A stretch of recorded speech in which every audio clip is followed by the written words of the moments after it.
जय श्री कृष्णा, राधे राधे। स्वागत है आप सभी का मेरे हेमा के व्रत कथा उपाय चैनल में। दर्शकों, आज की इस वीडियो में हम आपको आंवला की कथा सुनाने वाली हैं। आंवला नवमी की कहानी सुनाएंगे और बहुत ही सुंदर ये कथा है। आंवला नवमी वाले दिन यानी अक्षय नवमी वाले दिन आपको ये कथा पूजा के बाद अवश्य ही सुननी चाहिए। इसके बिना पूजा अधूरी मानी जाती है, पूरा फल नहीं मिल पाता है। चैनल को सब्सक्राइब करें, साइड में ऑल को प्रेस करें मेरी इसी तरह की कथा और उपाय की वीडियो प्राप्त करने के लिए। कथा कुछ इस प्रकार से है।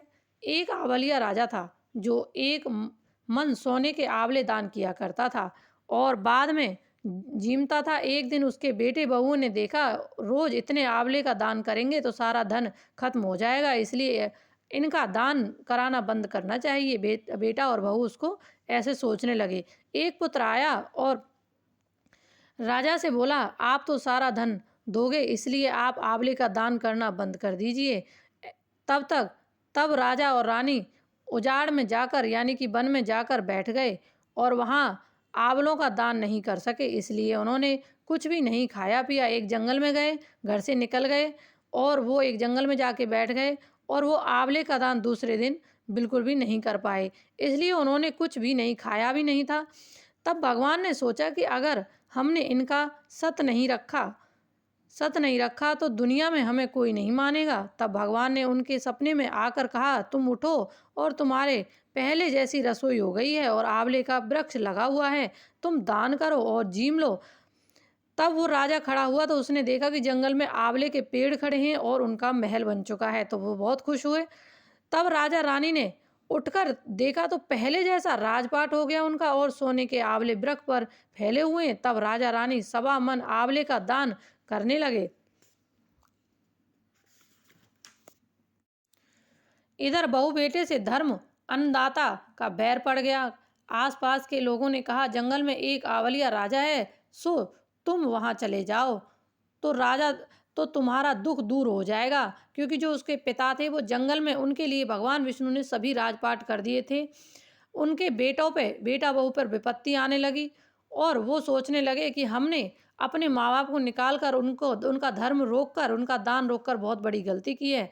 तो जंगल में जब राजा थे आंवलिया राजा, तो उस देश में पहले जो राजा रहते थे उनके बेटा बहू से कहते हैं कि आप जंगल में चले जाओ, वहाँ एक आंवलिया नाम का राजा रहता है, वो तुम्हारे कुछ ना कुछ तुम्हारे लिए अवश्य करेंगे। तो वो दोनों, बहू और बेटा दोनों वहाँ पहुँच गए। वहाँ पर रानी अपने बेटे और बहू को देखकर पहचान गई और अपने पति से बोली, इन लोगों से काम तो करवाएंगे और मजदूरी भी ज़्यादा देंगे। एक दिन रानी ने बहू को बुलाकर कहा, मेरा सिर धोकर नहला दो।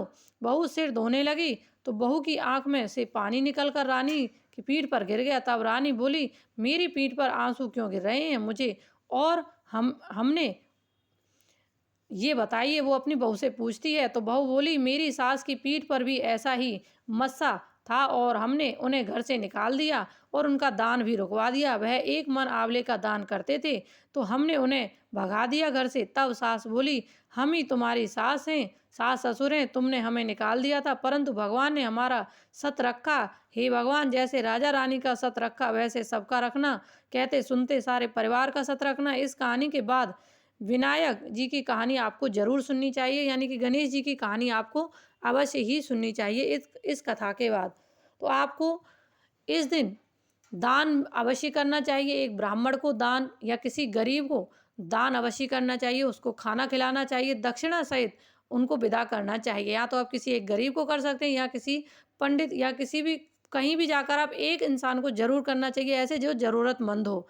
तो आपको हमारी कहानी कैसी लगी कमेंट बॉक्स में ज़रूर बताएं और वीडियो को ज़्यादा से ज़्यादा शेयर करें। जय श्री कृष्णा, राधे राधे।